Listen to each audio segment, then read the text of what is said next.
Автомашингүй өдрийг ирэх бэм гарагт зохион байгуулах гэж байна. Энэ жилийн өрөөнд зөвхөн өнөөдөрч биш, өдөр бүр юм.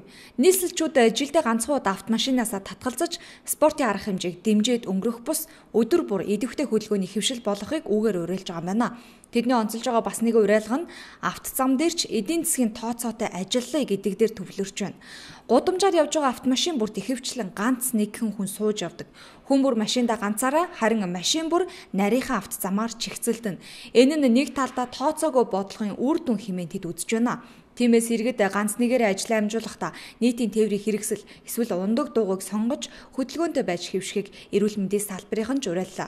Ирэх бэм гарагт зохиох автомашингүй өдрийн арга хэмжээ нь нэг талаар иргэдийн автозам дээрх эдийн засгийн тооцоог сайжруулахад чиглэсэн ажил хэлээ. Ер нь бол хамгийн гол юм юу гэхээр бид нар энэ хөдөлгөөний аюулгүй байдлыг үндэс болсон энэ замын хөдөлгөөний дөрмийн мэдлэгийг бас энэ орлого соёлын номероор дамжуулж наад дэвтэр хүргэх гэсэн юм зорилго байгаа.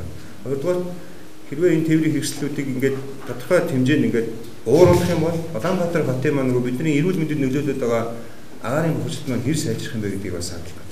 Ийм зорилготой. Уламжлал ёсоор энэ өдөр 8-аас 18 цагийн хооронд зүүн дөрвөн замаас баруун дөрвөн зам хүртэлх замыг хааж эрүүл хэвшилд уриалсан спортын арга хэмжээ зохион байгуулах юм байна. Тойргийн татгч замууд ерөнхийдөө бол хаагдана, тийм ээ. За зүүн тишээ бол зүүн дөрвөн зам, баруун тишээ бол баруун дөрвөн зам гэдээ ойлгож болно. За хойшоогоо бол энэ хүүхдийн урлан бүтээгдэхүүн мөсийн урдууд тэгээд хойшоо сансрын түнэл ер нь нэгтөр ингээд тэр чигтэй тий. Тэгээд урагшаага болохоор элчингийн гудамж, сөөвлийн гудамж гэж энэ үс дотор бид нар автомашингүй бүсийг тогтооно.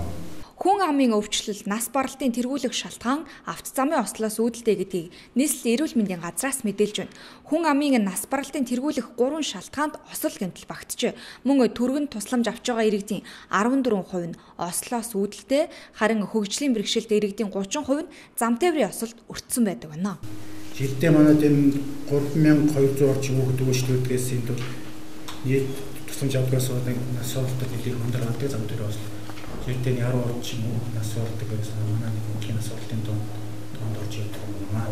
Өмнөх жилүүдийн туршлагаас харахад нэг өдөр ч гэсэн автомашинаас татгалзнаар дээрх үр дүнг мэдэгдэхүйцээр бууруулдаг хэмээн замын цагдаагийн газраас мэдээллээ.